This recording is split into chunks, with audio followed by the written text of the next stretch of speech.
Don't, please don't crap your pants in front of Kevin Costner.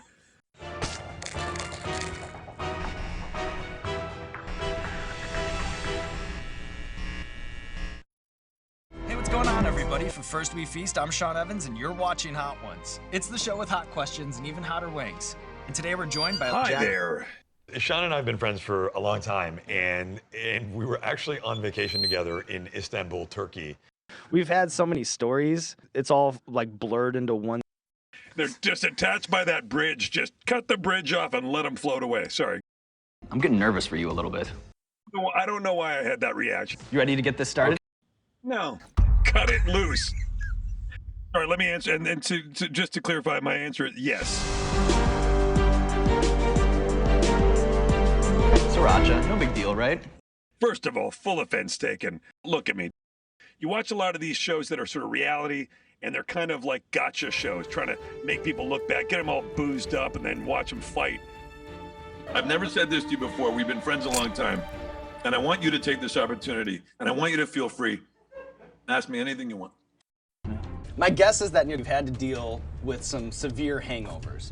And your life is not like mine. Like, you can't just nurse 64 ounces of Gatorade, smoke a little weed, and watch Netflix and just sort of rest it off. So it leads me to believe that you have to have some sort of ritual or some sort of hangover cure that you use. First of all, no.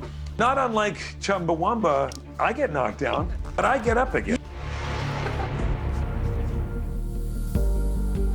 This meat is cooked so perfect. In my opinion, some of the best observations you make are about art and commerce. Like, does actually being accountable to the financing and all that encapsulates a production, does it shift your perspective as a creative? And guys like you and me, we're here in the trenches, working, trying to stay alive, doing it. Can I ask you, and I do want to get into the thing, do you guys have a soda sponsor yet on the show? So the Coca-Cola, and they must know the folks over at Diet Coke. Still refreshing. You weren't ready for my promo. Do I look like I knew it was going to be a success? Do I look like I know anything? I mean, I don't know. Who is anybody a member of anything? Yeah, well, what do you think is like the most bizarre, unique acting exercise that you've ever done? Years ago, I had to go audition for. I had a callback audition for this Kevin Costner vehicle. It was a picture called The Postman. Sorry, I speak in old-time Hollywood vernacular. So it's a tremendous picture, and I get a call. I get a call back. I got to go show up and meet with him the night before I go for sushi, and wouldn't you know it, I wake up in the night and I am thrown and gone. So I absolutely true. So I hop in a cab and I go to one of those fancy East Side hospitals over there, Hospital Row. By the way, it's nice how cities have hospital rows. Wouldn't you spread them out? Why do you put them all in the same spot? How stupid is that? Anyway, I got such a beef with the New York Hospital Committee. So I go there. I wake up the next day. And they had to give me an IV drip, and I look worse for wear. And I don't know why I remember this detail. It was like 90 degrees out, New York, hot and sweaty. I'm wearing jeans, and I wore because I thought it'd be comfortable and light. I wore a really ratty looking Hawaiian shirt. And I got to go meet with Kevin Costner in his hotel suite up at like the Essex House or one of those fancy Central Park South hotels. I go up and I'm thinking, I'm not going to be able to keep this together. And I need to know where the bathroom is at all times because this is about to get. So I come in there. I haven't slept. I look like some kind of zombie junkie or something. And I come in there and nice to meet you. And I just think we're going to talk. And he goes, great. Let's do the scene. Let's get it on its feet. And I'm like, oh God, here we go. So I'm like looking, and I stand up and I think, please don't crap your pants in front of Kevin Costner. Please don't. So I do the scene, and I made it through. I held on, and then I had to go downstairs. I got in the elevator. Nice to meet you. Went down, and then went to the bathroom in the lobby, right by registration. Because I thought you'll never hear about that. By the way, a great hotel. The hotels. That's the ultimate spot if you need to wherever you, and not to be too indelicate, but in a pinch. Hotel is great. Sure. Anyway, I didn't get the movie.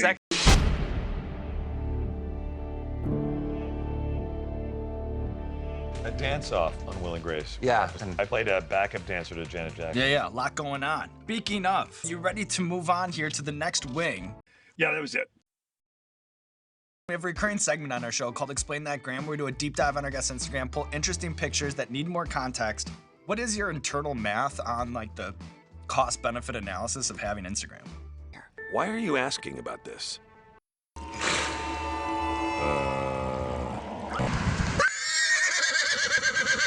I thought we were going to talk about other stuff. Ah, what is happening? Oh, shit, I'm still tripping.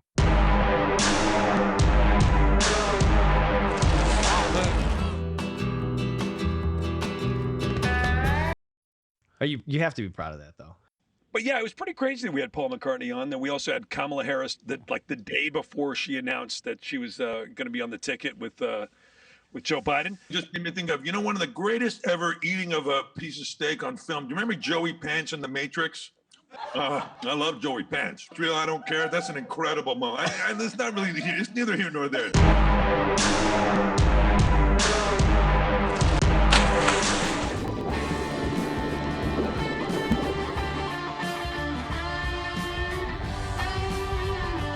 The bomb beyond insanity. Do you think it's too late for me?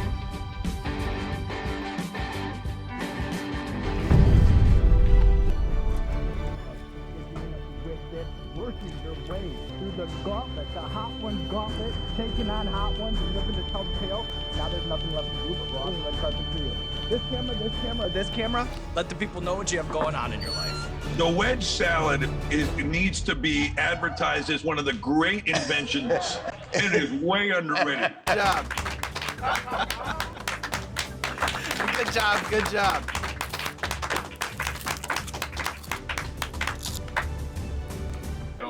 Have you ever had anything that hot?